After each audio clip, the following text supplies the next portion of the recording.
World-class infrastructure, technical clubs, world-class hostels. KL, deemed to be university. MLA quota ఎమ్మెల్సీగా మహేష్ గౌడ్ గారు working president party nominate చేసింది, పార్టీ గుర్తించింది. మహేష్ గౌడ్ గారు మొదటగా కంగ్రాచులేషన్. Thank you. ఎట్లా అనిపించింది మొదటగా మీ పేరు విన్న తర్వాత ఎమ్మెల్సీగా నామినేట్ చేసిన ఎన్నికల్లో టికెట్ కూడా విషయంలో కూడా మీరు త్యాగం చేశారు, అంటే పార్టీ నిర్ణయానికి కట్టుబడి ఉన్నటువంటి పరిస్థితి. ఈరోజు ఎమ్మెల్సీగా నామినేట్ అయిన తర్వాత పార్టీ గుర్తించిన తర్వాత ఏమనిపించింది? చాలా సందర్భాల్లో సమీకరణలు జతవ్వక కొన్నిసార్లు మనకి టికెట్లు మిస్ అవుతూ ఉంటాయి. తొందరపడకుండా ఉండి పార్టీ నియమాల ప్రకారం నడుచుకుంటే ఏదో ఒక రోజు న్యాయం జరుగుద్ది అని చెప్పడానికి మాకు ఇవాళ లభించిన ఎమ్మెల్సీ నామినేషన్ ఉదాహరణ. కార్యకర్తలకు ఇప్పుడు నాకు కానీ వెంకట్ కానీ ఎమ్మెల్సీ నామినేషన్ రావడం ద్వారా పార్టీ కోసం ఆర్నిషలు పనిచేసే వ్యక్తుల్ని హైకమాండ్ గుర్తిస్తుంది, ఏదో ఒక రోజు వీరికి అవకాశం వస్తుంది అన్నటువంటి ఒక నమ్మకం బలమైంది. ఇప్పుడు రేవంత్ రెడ్డి గారు ముందు నుంచి కూడా చెప్తా ఉన్నారు, కష్టపడ్డ ప్రతి కార్యకర్తకి ఏదో ఒక రకంగా మేము అవకాశం ఇస్తామన్నమాట. హైకమాండ్ కూడా ఖార్గే గారు కానీ, రాహుల్ గాంధీ గారు కానీ, సోనియా గాంధీ గారు కానీ, కేసీ వేణుగోపాల్ గారు కానీ ఇక్కడ జరుగుతున్నటువంటి ప్రతి సంఘటన వారి దృష్టిలో ఉంది. ఇవన్నీ క్రోడీకరించుకొని అన్ని సమీకరణలు జత చేసి ఎవరైతే పార్టీ కోసం కష్టపడ్డారో వారికి అవకాశం ఇవ్వాల ఉద్దేశంతో మొట్టమొదటి అవకాశం మాకు ఇవ్వడం జరిగింది. చాలా సంతోషంగా ఉంది. చట్టసభలకు వెళ్తూ ఉన్నాం, పెద్దల సభలో మాట్లాడే అవకాశం, ప్రజా సమస్యలు ప్రతిబింబించే అవకాశం దొరుకుతూ ఉంది. దాన్ని సద్వినియోగం చేసుకుంటాం. కాంగ్రెస్ పార్టీ ఇచ్చినటువంటి ప్రతి వాగ్దానాన్ని ప్రజలకు చేరవేయడంలో మా పాత్ర మేము వహిస్తాం. ఎగ్జాక్ట్లీ. స్టార్టింగ్ నుంచి కూడా పార్టీలో ఒక చర్చ, అంటే కష్టపడ్డ వాళ్ళకి ఖచ్చితంగా ఏదో ఒక అవకాశం కల్పిస్తామని పార్టీ చెప్తానే ఉంది. అదే మొన్న ఎమ్మెల్యేగా అవకాశం దక్కకపోవడంతో ఈసారి బీసీ కోటాలో మహేష్ గౌడ్ని ప్రెసిడెంట్ చేయనున్నారు, కాంగ్రెస్ ప్రెసిడెంట్ చేయను అనేటువంటి కూడా వార్త బాగా వినిపించింది. కానీ దానికి అనూహ్యంగా ఎమ్మెల్సీగా నామినేట్ అయ్యారు, ఎమ్మెల్సీ కాబోతా ఉన్నారు. ఇక్కడ ఉమ్మడి ఆదిలాబాద్, ఉమ్మడి నిజామాబాద్ జిల్లా నుంచి ఇంతవరకు మంత్రి ప్రాతినిధ్యం వహించినటువంటి పరిస్థితి ఉంది. 2 జిల్లాల నుంచి ఎవరు మంత్రిగా లేరు. సో నిజామాబాద్ నుంచి ఎమ్మెల్సీగా నామినేట్ కావడంతో మహేష్ గౌడ్కి మంత్రి పదవి కూడా దక్కే అవకాశాలు ఉన్నాయనేటువంటి చర్చ కొనసాగుతూ ఉంది. మహేష్ గారు నిజంగా కూడా నిజామాబాద్ నుంచి ఎవరు లేరు, బీసీ కోటాలో మీకు దక్కేటువంటి అవకాశం ఉంది. బీసీలో కూడా తక్కువ ప్రాతినిధ్యం ఉంది స్టేట్లో ఉన్నటువంటి ఉమ్మడి జిల్లాల వారికి చూస్తే. నిజామాబాద్, ఆదిలాబాద్ చూసుకుంటే నాకన్నా సీనియర్ నాయకులు ఉన్నారు అక్కడ. సుదర్శన్ రెడ్డి గారు ఇదివరకు మంత్రిగా చేసినారు, వారు ఎమ్మెల్యే గెలిచినారు, వారు ముందు వరుసలో ఉన్నారు, వారు మాకు సీనియర్ నాయకుడు. సో మంత్రి పదవులనేవి సీనియర్లకు ఇస్తారు. సో ఇవాళ మేము చట్టసభలు ఎంటర్ అయ్యాము. ఏ అవకాశం దక్కినా దాన్ని సద్వినియోగం చేసుకోవాలి. ఎమ్మెల్సీ అనేది గొప్ప అవకాశం, ఆ అవకాశం సద్వినియోగం చేసుకుంటాం. బేసిక్గా మేము పార్టీ పరంగా ఉత్సాహం ఉన్న వ్యక్తులం. పార్టీలో ఉన్న స్థాయిని ఉపయోగించుకొని కాంగ్రెస్ పార్టీని ఇంకా ప్రజలకు దగ్గర చేసే ప్రయత్నంలో మేము ముందుంటాము. మంత్రి పదవులను ఎవరికి ఎప్పటికి ఇవ్వాలో హైకమాండ్ దృష్టిలో ఉంది. అది సీనియర్లకు వస్తాయి, మాకేం తొందర లేదు. ఇంకా డెఫినెట్గా హైకమాండ్ ఏ అవకాశం ఇచ్చినా, ఏ బాధ్యత ఇచ్చినా దాన్ని తూచ తప్పకుండా పనిచేస్తూ కాంగ్రెస్ పార్టీని ప్రజలకు దగ్గర చేసే ప్రయత్నం చేస్తాం. 2014లో మహేష్ గౌడ్ పోటీ చేశారు, తర్వాత పోటీకి దూరంగా ఉన్నటువంటి పరిస్థితి.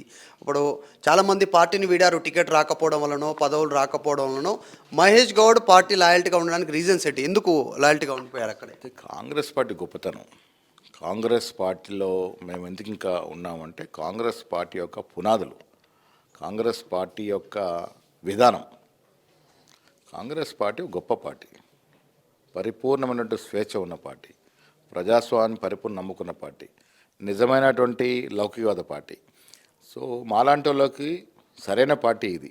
సో కొన్నిసార్లు కింద మీద అవుతూ ఉంటుంది, అవకాశాలు కొన్నిసార్లు వస్తాయి, కొన్నిసార్లు రావు. అంత మాత్రాన తొందరపడితే నష్టం జరుగుద్ది. పార్టీ నియామకులు నమ్ముకొని వచ్చాం కాబట్టి పార్టీతో ఉన్నాం, అవకాశాలు రాకుండా ఉన్నాం. ఇవాళ వచ్చింది అవకాశం. సో అందుకే నేను కార్యకర్త కూడా చెప్తా ఉంటాను, తొందరపడాల్సిన అవసరం లేదు. పార్టీకి పని చేసుకుంటూ పోతే పైన ఉన్నారు, అన్నీ అబ్జర్వ్ చేస్తూ ఉంటారు, ఎవరు పని చేస్తారు, ఎవరి వల్ల పార్టీకి నష్టం జరుగుతుంది, ఎవరి వల్ల లాభం అవుతుంది. పార్టీకి ఎవరి వల్ల అయితే లాభం అయితే వాళ్ళు డెఫినెట్గా మేము గుండె కత్తుకొని పోతాం. ఇప్పుడు శాసనసభలో అంటే మీరు అధికారంలో ఉన్నారు కాబట్టి పైచేయి మీది, శాసన మండలిలో మీ అపోజిషన్ ఇక్కడ ఉన్నటువంటి వాళ్ళది పైచేయి ఉంది, ఎక్కువ సంఖ్యలో వాళ్ళు ఉన్నటువంటి సభ్యులు ఉన్నటువంటి పరిస్థితి. సో ఏం చేయబోతారు? మొదటిసారి చట్టసభలోకి ఎంటర్ అవుతా ఉన్నారు, ఏం చేయబోతారు? సంఖ్యా బలం కాదు ఇక్కడ. అల్టిమేట్గా గెలిచే వరకే పార్టీలు, గెలిచిన తర్వాత వారైనా మేమైనా ప్రజల కోసం పనిచేయాలి. ఇలా మేము మొన్నటి వరకు అధికారంలో ఉన్నారు, వారు కొంత చేశారు, ఎంతో చేయాల్సి ఉండే చేయలేకపోయారు. మిగిలింది మేము చేస్తాం. మా విధానం ఏదైతుందో ఆ విధానం పట్ల మేమైతే వాగ్దానాలు ఇచ్చామో కాంగ్రెస్ పార్టీ తరఫున అవి డెఫినెట్గా ప్రజలకు ఇచ్చి చేస్తాం. మీరు చూడండి 45 రోజుల్లో ప్రజలు ఫీల్ అవుతారు నిజమైనటువంటి ప్రజాపాలన సాగుతూ ఉంది ఈ రాష్ట్రంలో అన్నట్టు ఒక ఫీలింగ్ ఏర్పడింది. సో ఆ రకంగా ముందుకు పోతాం. సంఖ్య చిన్నదా పెద్దదా కాదు, అల్టిమేట్గా వారైనా మేమైనా ప్రజా సమస్యల్ని కౌన్సిల్లో వినిపించాలి, ప్రభుత్వ దృష్టికి తీసుకెళ్ళాలి, వీలైనంత వరకు అవి సాకారం విధంగా ప్రయత్నం చేయాలి. ఆ ప్రయత్నంలో ముందుంటాం. రాష్ట్ర వ్యాప్తంగా మీ ప్రభావం ఉంటుంది, ఆ బీసీలకు అవకాశం ఇచ్చినందుకు అదొకటి పక్కన పెడితే ఉమ్మడి నిజామాబాద్ జిల్లాలో ఏ రకంగా ఉండేటువంటి అవకాశం ఉంది? వచ్చేటువంటి పార్లమెంట్ ఎన్నికలను దృష్టిలో పెట్టుకొని కానీ మహేష్ గౌడ్కి ఇచ్చినటువంటి ఈ అవకాశం పార్టీకి ఎట్లా ఉపయోగపడే పరిస్థితి ఉంది? మొన్న అసెంబ్లీ ఎన్నికల్లో నిజామాబాద్, ఆదిలాబాద్లో మాకు తక్కువ సీట్లు వచ్చాయి. మతపరమైన అంశాలను రెచ్చగొట్టడం వల్ల మాకు కొన్ని సీట్లు తగ్గినమాట వాస్తవం. వాటి పార్లమెంట్ విషయానికి వచ్చేసరికి ఆదిలాబాద్ కానీ నిజామాబాద్ కానీ పార్లమెంట్ గెలిచి తీరుతాం. ఇలా పరిస్థితులు ఏంటంటే 6 గ్యారంటీలు ప్రజలకు వెళ్తూ ఉన్నాయి, ప్రజలు విశ్వసిస్తూ ఉన్నారు. ఏదైనా కేంద్రంలో కాంగ్రెస్ పార్టీ అధికారంలోకి వస్తేనే మళ్ళీ దేశం ముందుకు పోతే నమ్మకం ప్రజల్లో కనబడుతుంది. కాబట్టి డెఫినెట్గా ముందు ఆ 2 జిల్లాల్లో మంచి పార్లమెంట్ సీట్లు గెలుచుకునే అవకాశం, ఆ ప్రయత్నం మేము చేస్తాం. ఓకే, పార్టీ పెద్దలను కలిసిన తర్వాత ఎన్నికల సమయంలో కానీ ఎన్నికలు అయిపోయిన తర్వాత కానీ విజయం సాధించిన తర్వాత సోనియా రాహుల్ ఇక్కడ వచ్చినప్పుడు సందర్భంలో పార్టీ నుంచి ఏమన్నా మీకు భరోసా లభించనుండేనా? ఎమ్మెల్సీ కోసం కావచ్చు, ఇంకా తదుపరి దాని గురించి ఏమన్నా అప్పుడే డిస్కషన్ జరిగిందా? దాని గురించి భరోసా లభించనుండేనా? అప్పుడే భరోసాలు ఫలానా పదిగాని ఇవ్వరు హైకమాండ్. ఎవరికైతే అన్యాయం జరుగుద్ది, ఎవరికైతే మీకు అసెంబ్లీ సీట్ రాలేదు, అప్పుడు మీ మీ మీ ఇంట్రెస్ట్ని కాపాడతామన్నమాట చెప్పడం జరిగింది. దానిలో భాగంగా ఎవరెవరికి ఎక్కడెక్కడ ఇవ్వాలో ఆ రకంగా ఇస్తూ ఉంటారు. రకరకాల పదవులు ఉన్నాయి భవిష్యత్తులో. ఇవాళ మాతో పాటు ప్రయత్నం చేసి రాని వాళ్ళకు కూడా భవిష్యత్తులో పదవులు వస్తాయి. మీరు ఎన్ఎస్సీ నుంచే మీ ప్రారంభమైంది పొలిటికల్ కెరీర్ అనుకోవచ్చు.